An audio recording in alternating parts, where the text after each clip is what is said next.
Good morning. Today on Spotlight, meet Duwain Kennedy, the Executive Director of Force Detroit. What's behind the recent teen takeovers in the commercial heart of the Motor City? Are they just irresponsible and misguided young people? Or do they represent a deeper, solvable dilemma for city leaders willing to listen to today's urban youth? We'll ask this violence intervention leader. And later on our Sunday morning program, Ann Arbor super sports fan and Detroit Lions author Dr. Barry Schumer sizes up what he thinks the Detroit Lions must do in this week's important NFL draft to get back on track this season. It's Sunday, April the 19th. I'm Chuck Stokes, and this is Spotlight.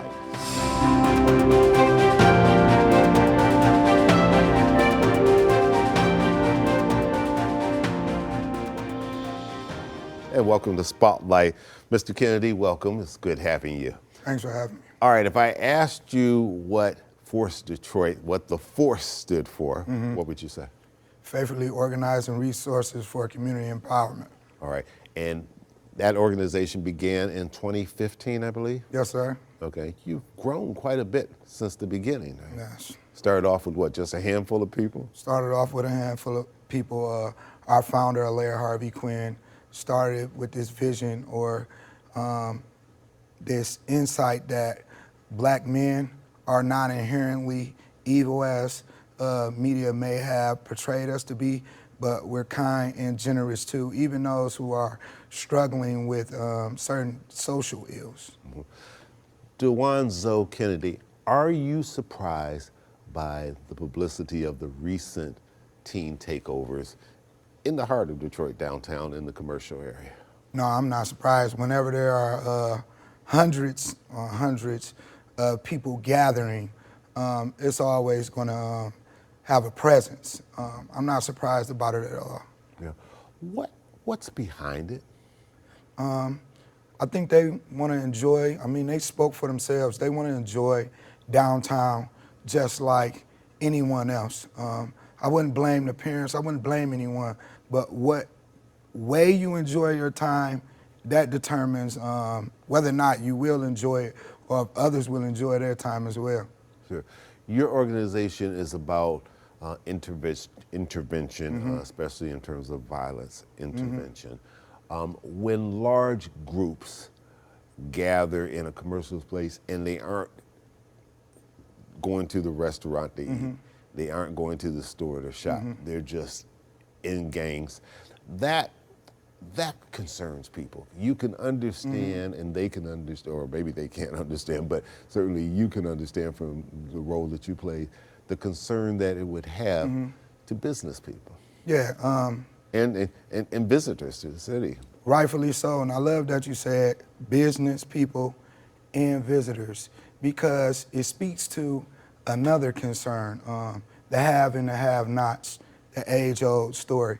When you do have them go downtown in what we call a commercial property.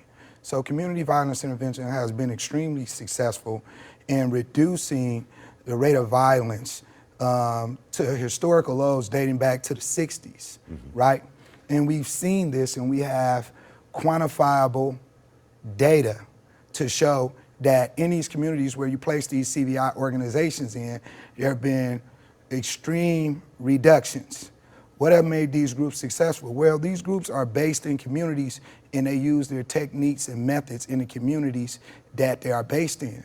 But we also seen these organizations, before they were even getting funded, stopping violence downtown, stopping the George Floyd uprising from anything or any property being destroyed downtown. We also seen these groups show up, and we didn't have not one incident of anybody hurt or harmed during the Christmas tree lighting. So what I would say to the business owners, I would say invest in community violence intervention so that we can continue to create comprehensive strategies, not just in the communities or the neighborhoods, but in those commercial settings that we have already been doing the work in. And when you talk about Detroit being a travel destination, We look at Visit Detroit. I had a discussion with them. Let's create a comprehensive strategy for safety and hospitality. And I'll end with this. You have layers to safety. Law enforcement should be the last alternative. Our government, our local government has done an amazing job at listening to the youth voices and making sure they're included in the solutions. Community leaders and community. And when you say that, you're not talking about just the current Mayor Mary Sheffield administration, you're also talking about the Duggan administration, which came before her, correct? Because you've been around since 2015. Yes, I have. So I would accredit former Mayor Michael Duggan with believing in community violence intervention to the point to where he allowed us, or he encouraged us to implement our own strategies.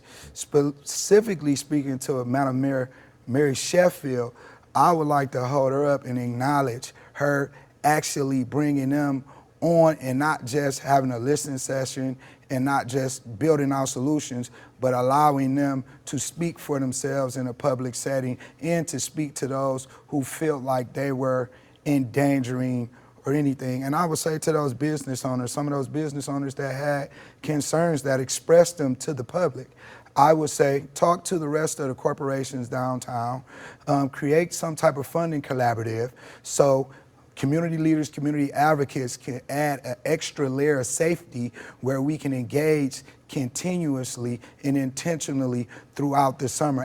We live in an age where social media is king, for better or worse. Word travels extremely fast, and this is a generation that has come up with social media, unlike my generation where we didn't know what social media was because it wasn't around, to now having to learn social media.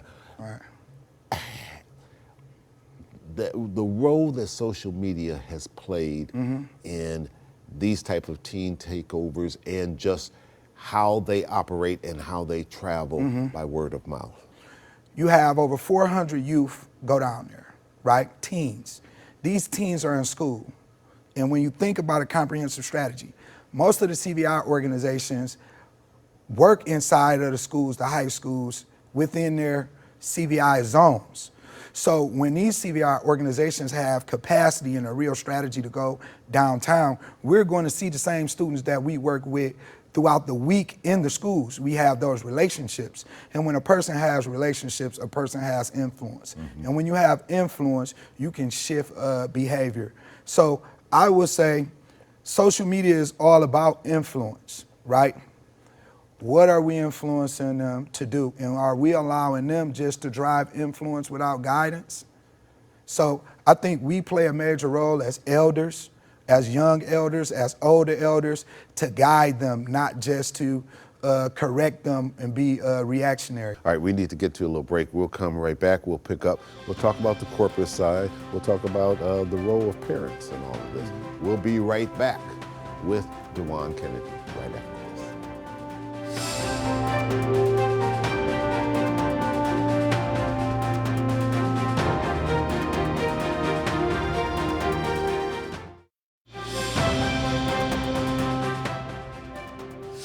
And welcome back to Spotlight.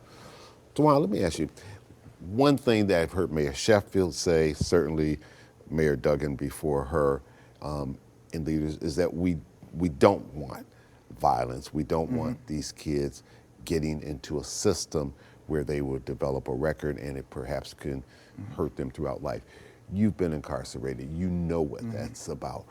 When you talk with these young people, are you able to communicate with them and let them know that oftentimes there's a fragile line between just congregating and the next thing, something gets out of hand, and now you've crossed that line where you are interacting with law enforcement, and next thing you know, you're in jail, and parents having to come get you, if you have parents that are willing to come get you. Yeah, we do have those discussions. And like any other human being, the youth or a young mind is still developing.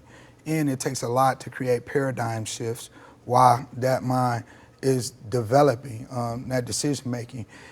While we're doing Because certainly I think different at this age than I did when I was 20. Of course, they say the frontal lobe develops fully when you're 26. They scientifically proven that.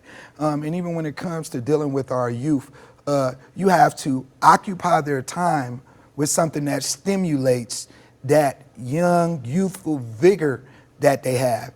Oftentimes we've seen this even in school, like everybody went to school. It's hard to focus, hard to concentrate when you're not interested in what's going on. So we do things that occupy their time and stimulate them. Like we created CVI Athletic League, like Community Violence Intervention Athletic League. We actually create a football league. This football league allows all 7 CVI organizations to utilize young men, young women within the community who are at the highest risk of being victims or perpetuators of violence to go get other smaller youth, train them and coach them to play football. If I'm a business person who's been operating in Detroit, especially for the last 15 years or so, where I've seen a major turnaround in the city and how the city's viewed, especially by people outside of the city of Detroit and all the branding.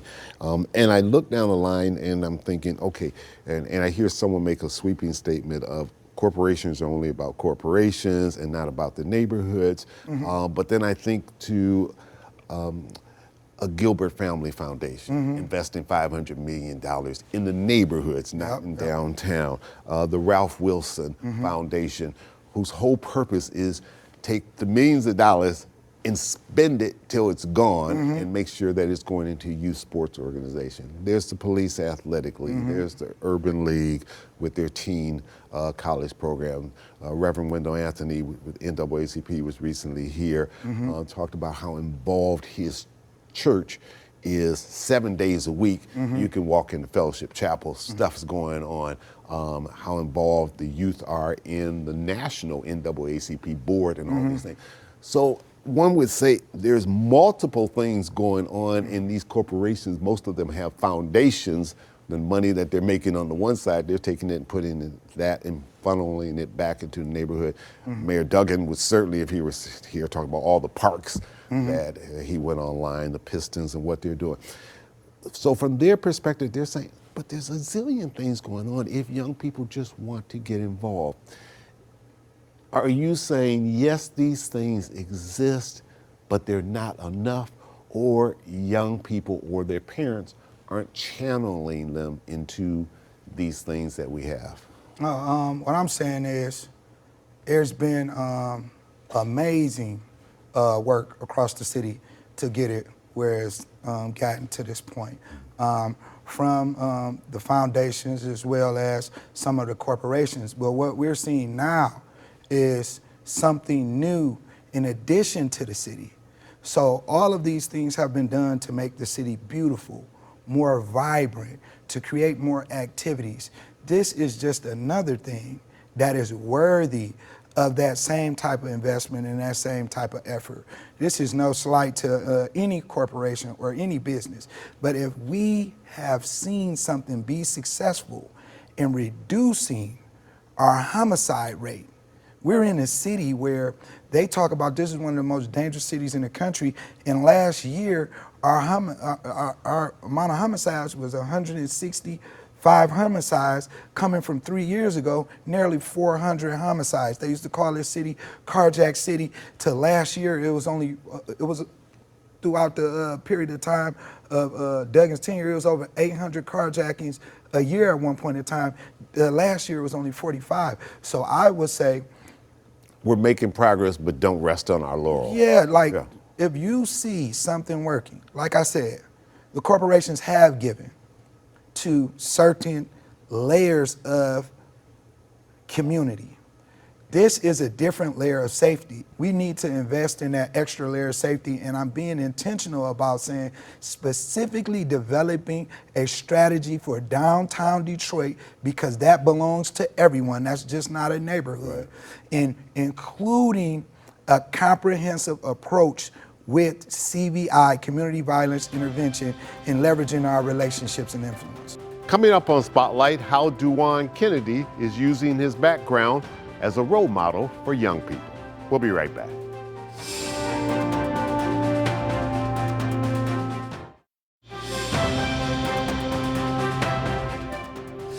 You've become become a role model. You took your life, you turned it around, you've been recognized all the way to the White House for the things that you've done, particularly as it relates to our youth. What kind of programs do you have coming up through Force Detroit that young people ought to know about?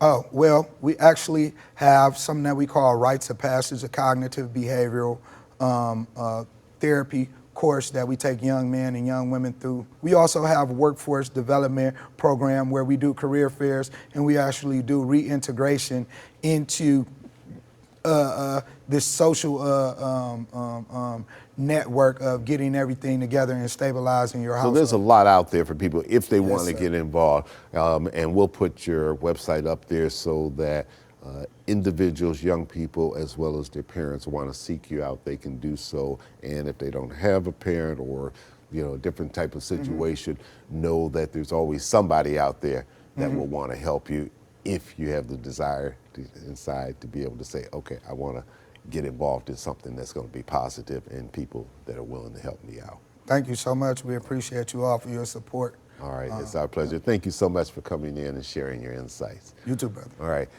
And when Spotlight returns, I'll sit down with Dr. Barry Schumer, Ann Arbor's super sports fan and Detroit Lions author, on what the team must do in the important NFL draft to get back on track. We'll be right back.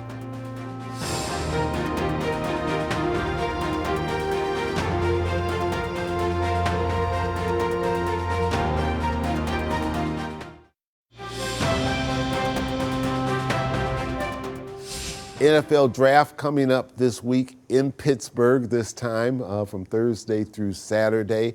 All eyes from this area will be on what the Lions do. What do the Lions need to do? Well, Chuck, before I get into the draft, the book I wrote, I Don't Believe It, We're Good, The New Detroit Lions, available on Amazon and Barnes & Noble. Years ago when the Lions were not good, my friends and I used to refer to the draft day as the Detroit Lions fans' Super Bowl, because that was the highlight of our year when we had the most hope that we'll bring some great college players in and it will turn around the team in the fall. We're less than 5 months away from kickoff now for the 26-27 season. And Lion fans had a miserable time in 2025. It started out in January, losing unexpectedly to Washington in the playoffs after going 15-2. The extreme number of injuries obviously caught up to us at that point. And the year ended in 25 with us missing the playoffs, going 9-8, playing two really bad games at home against Pittsburgh and at Minnesota. Yeah, there were a lot of people ready to slit their wrists by the end of last year. Yeah, that was not a good time. I was pretty depressed myself. Now, before I get into the picks I think they're going to make, Dan Campbell over 5 years is 48-36-1. If you compare, and he's 2-2 in the playoffs. If you compare that to the winningest coach in Lions history, Wayne Fontes was 66-67 and only 1-4 in the playoffs. So Campbell's far ahead of that. In a year and a half, he's going to be the most winning coach in the history of the Detroit Lions. What I'm hearing is going to happen in the draft, and the Lions draft in the first round at number 17. Their second round pick is number 50. They're looking to get either an offensive lineman or a defensive end, an end rusher.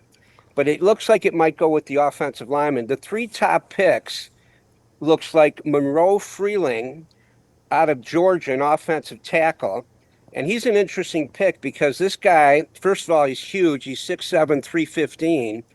He received a rating, it's called the Relative Athletic Score, the RAS, of 9.99 out of 10. That score has been given to offensive linemen since 1987. And his score of 9.99 makes him the second highest ranked in the history of the score over 1,500 other offensive linemen. So he's very highly thought of, Freeling. The other guy that's possible is Caden Proctor, an offensive tackle out of Alabama. And he's very well regarded as well. The third one that could possibly be taken by the Lions is a guy named Olivega Ione out of Penn State. He's a guard. He allowed no sacks last year for Penn State. And he's described personality-wise as having a real mean streak, so they think he might fit very well with the kind of guy Dan Campbell is. Let me ask you something. Okay, you just went through those names.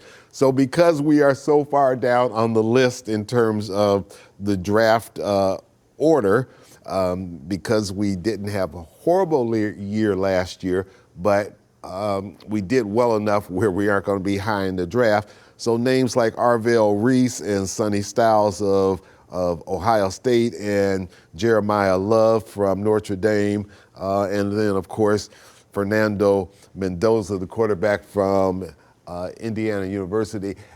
There's no chance in the world that we're going to even get close to any of those people because they're going to go to the worst teams right off the top, right? Correct. Absolutely no chance with those players. Now, what could happen, and even Campbell and Brad Holmes don't know what's going to happen until Thursday night in Pittsburgh, because you don't know the phone calls they're going to make to other teams or other teams are going to make to them. So there could be some swapping. Yeah, moving up or down in the draft. It's very possible we could move down from 17 to like 27 because they might want to pick up another draft choice. We do not have a pick in the third round. We lost that last year with getting our great young receiver, Tesla, and we do not have a pick in the third round this year. We have 2 in the fourth round, 2 in the fifth round, and 2 in the sixth round, 1 in the seventh, but we do not have a third round pick. So it's very possible they could trade down if one of these 3 slips past 17. Barry, who is there more pressure on this year, Dan Campbell or Brad Holmes? I would say Brad Holmes. Why? I think, why? Because there's some people maybe feeling that he never got that defensive end opposite Hutchinson last year, which caused problems for the defense. And I got to give Holmes a break. He did not know that when Ragnow retired and Zeitler moved on as a free agent, what would it do to our offensive line? They thought Mahogany and the rookie would cover that, but they had a hard time, especially with Decker having a lot of injuries and getting older. Who is the only president that was in the NFL draft? You know? Must have been Gerald Ford. Bingo, you got it. The pride of Grand Rapids. He was drafted by the Packers and the Lions, turned them both down and said he was going on to law school, and of course the rest is history. Barry Schumann, thanks so much for joining us today on Spotlight, and we'll see you back up here in Michigan in just a few weeks. Hey, Chuck, thanks for having me on. I appreciate it. All right, it's always a pleasure. And I'm Chuck Stokes. We'll be back next week with more newsmakers in the Spotlight. We hope you have a great week.